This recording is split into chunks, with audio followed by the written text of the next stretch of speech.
Good morning, Tiffany. I would like to talk with you about your annotated bibliography. I didn't understand the assignment. That is why I wanted to meet with you today. But I did turn in a list of my sources. Wasn't that what I was supposed to do? An annotated bibliography is more than a list of the articles you used in your paper. What do you mean? What more do I need? You also need to summarize the main ideas presented in the article. You also need to evaluate the credibility of the source and tell how you will use the information in your paper. Why? I am not sure I see the point.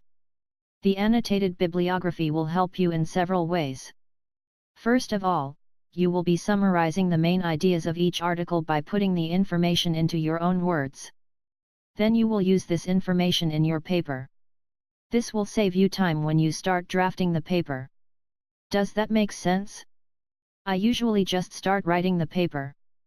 That can cause problems because if you are writing your paper directly from the source, you might have a tendency to copy the material too closely.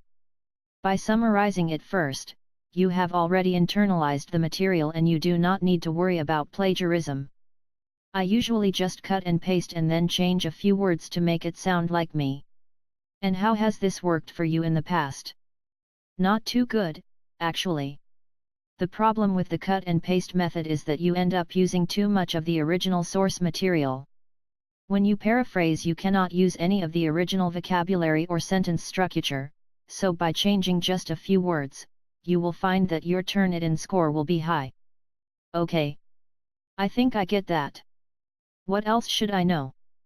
The second reason for the annotated bib is to give you a chance to really evaluate your articles.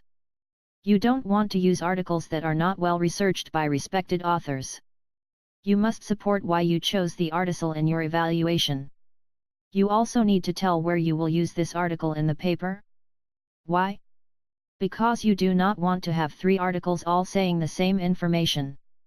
That is a waste of your time. You should carefully select articles for each section of your paper. Can you give me an example? Let's say you are writing a paper on Hemingway.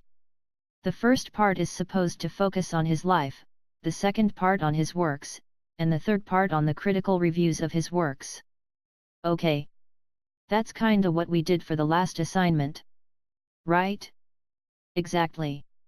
So you should look for one article that focuses on his life. Another article should focus on his works. The other articles can focus on different critical reviews of his works. This way you get different authors' perspectives. This gives the essay balance. Wow! This is getting complicated. I never had to do this in high school. That is the problem. This is not high school. This is college. We do things a bit differently here. We follow MLA guidelines. They are very specific about citations and works cited pages. Did you view the materials online that explain all of this? Sorta. I guess I need to go back and do it again.